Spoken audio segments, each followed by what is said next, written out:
আদম আলাইহিস সালাম ওনার যখন 1000 বছর শেষ হওয়ার মাত্র 60 বছর বাকি আছে, মালাকুল মাউত আজরাইল ইসলাম এসেছিলেন আদম আলাইহিস সালামের কাছে।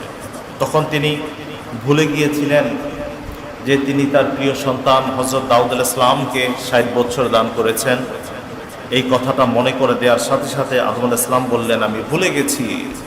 এই জন্য আমরা সন্তান আদমের আমরাও ভুলে যাই।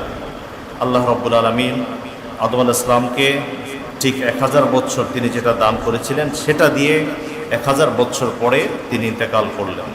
আল্লাহ রাব্বুল আলামিন বলেন, ওয়াযকুর ফিল কিতাবি ইদরিস ইন্নাহু কানা সিদ্দীকান নাবিয়্যা ওয়া রাফা'নাহু মাকানান আলিয়্যা। আল্লাহ রাব্বুল আলামিন তার প্রিয় হাবিব মুহাম্মাদুর রাসূলুল্লাহ, সবাই বলেন সাল্লাল্লাহু আলাইহি ওয়াসাল্লাম, প্রিয় হাবিবকে ডেকে বলেন, হাবিব আপনি ইদ্রিস আলাইহিস সালামের কথা কোরআনে যেভাবে পেয়েছেন, ওই কোরআনের কথাটা ইদ্রিস আলাইহিস সালামের কথা কোরআনের ভিতরে স্মরণ করেন।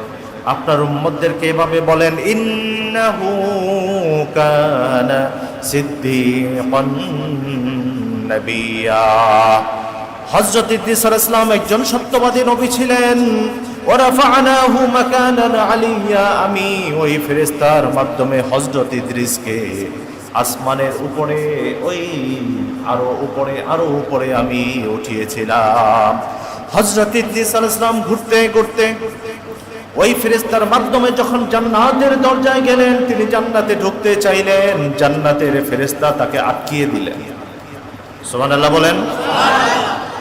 তাকে কি করলেন? বললেন, কেন রে ভাই, আমি তো পৃথিবী থেকে এ পর্যন্ত আসতে পেরেছি, তা আমাকে একটু জান্নাতটা দেখতে দাও না। তখন তাকে বলা হলো, একমাত্র প্রথম জান্নাতে ঢুকবেন এবং জান্নাতের চাবি আখিরি পয়গম্বরকে দান করা হবে। আমার রাসূল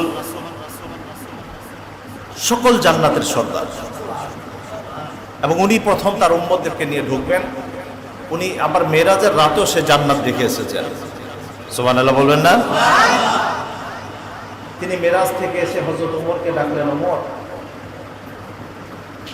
আমি গত রাতে যখন জিব্রাইলের মাধ্যমে জিব্রাইলের সাথে আমি যখন ট্রাভেলস করতেছিলাম, অর্থাৎ জান্নাত দেখতেছিলাম, আমি একটা জান্নাতের প্রাসাদের সামনে ওমর তোমার নাম দেখতে পেয়েছি। সুবহানাল্লাহ।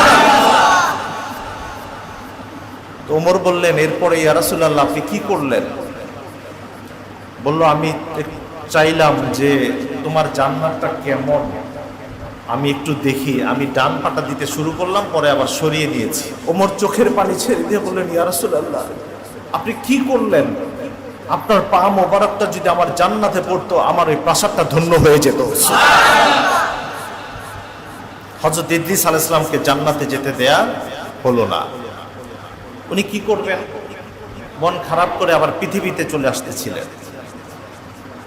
চতুর্থ আসমানে যখন আসলেন, ঠিক ওই মুহূর্তে আল্লাহ রাব্বুল আলামিন হযরত মালাকুল মাউত আজরাইলকে বললেন, তুমি ইদ্রিসের জান কবজ করো।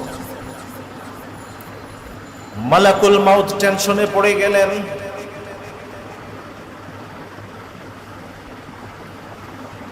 আর আল্লাহ রাব্বুল আলামিন বললেন, ইদ্রিসকে তুমি চতুর্থ আসমানে জান কবজ করবে। হযরত মালাকুল মাউত টেনশনে পড়ে গেলেন, চতুর্থ আসমানে ইদ্রিস আবার আসবে কিভাবে?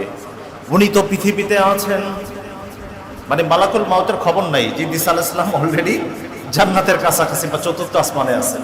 ও টেনশনে পড়ে গেল, আমি তো পৃথিবীর মানুষদেরকে জান কবজ করি, এখনো তো আসমানের উপরে ফেরেশতাদের অনুমতি হয় নাই, আসমানের উপরে কারো অনুমতি হয় নাই, এখনো তাদের জান কবজ করার। ইদ্রিস আবার চতুর্থ আসমানে আসবে কিভাবে? উনি টেনশনে পড়ে গেলেন। উনি রওনা দিলেন ওনার জায়গা থেকে, ওনার যে ডেস্টিনেশন আসে, where he is living all the time, যখন যেখানে তিনি সব সময় থাকেন, সেখান থেকে রওনা দিলেন। চতুর্থ আসমানে দেখেন ইদ্রিস আলাইহিস সালাম চতুর্থ আসমানে অবস্থান করছে। সুবহানাল্লাহ। তাহলে যার যেখানে মৌত হবে সেখান থেকে এক বিন্দু সামনেও যেতে পারবে না, পিছনেও যেতে পারবে না।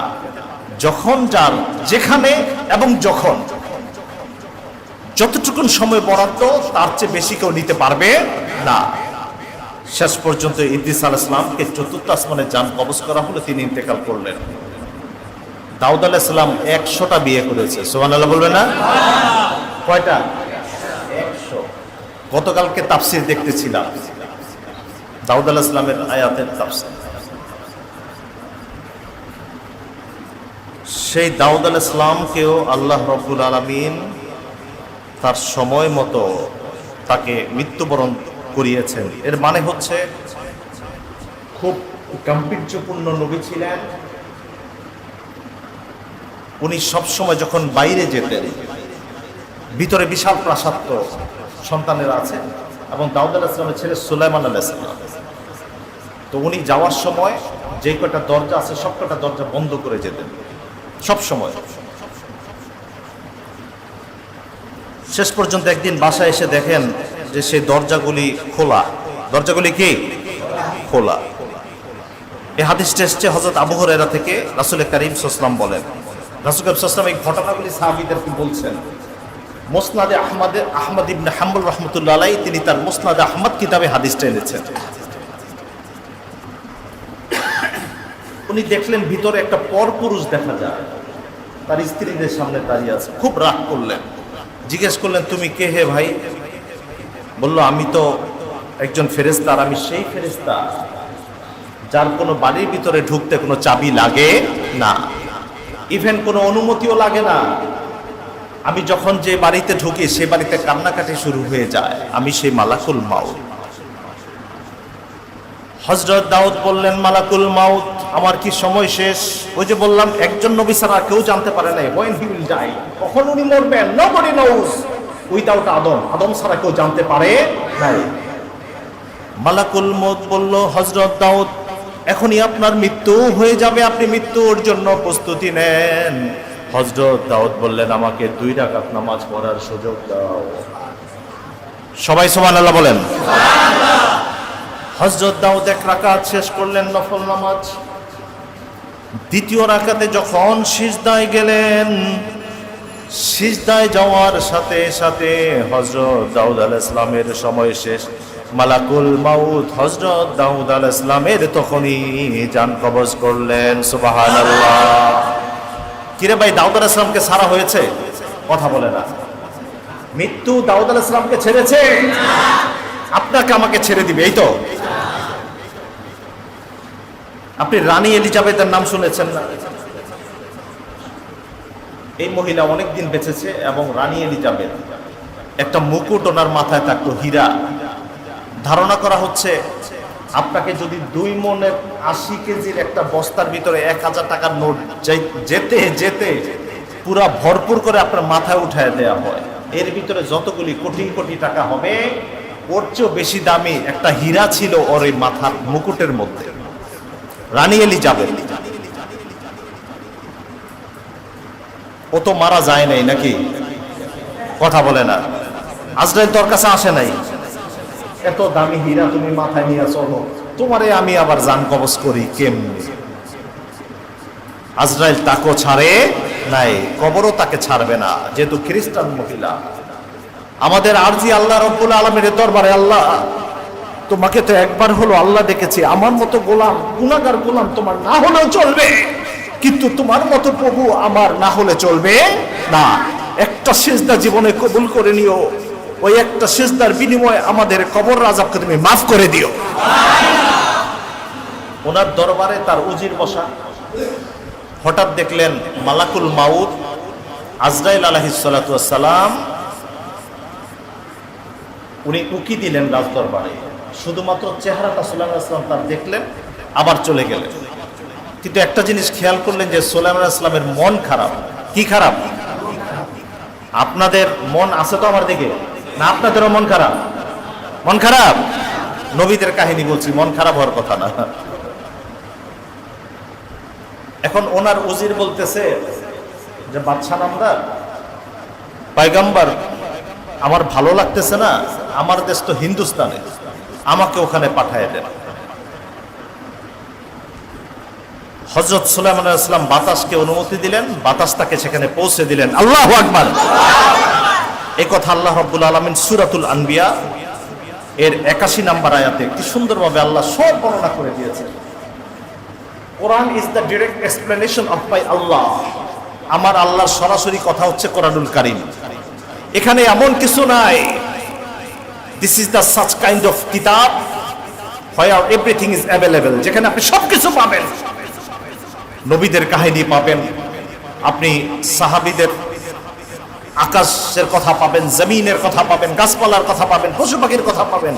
পশু পাখির নামে তো সূরাই আছে, নবীদের নামে সূরা আছে, আল্লাহর ওলি মারিয়াম আলাইহিস সালাম তার নামে সূরা আছে, মহিলাদের নামে সূরা নিসা আছে, আছে না নাই?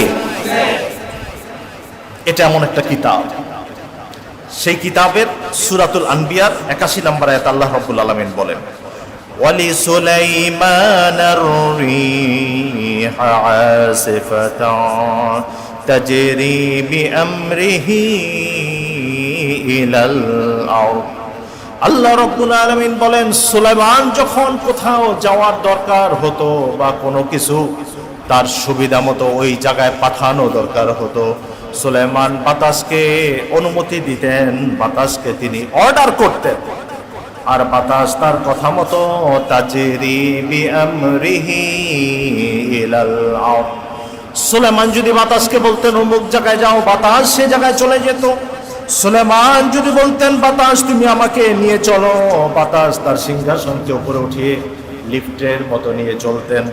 এইভাবে সুলাইমান যখন যা বলতেন বাতাস তা শুনতেন। আল্লাহ রাব্বুল আলামিন বলেন, আল্লাতী বারাকনা ফীহা ওয়া কুন্না বিকুল্লি শাইইন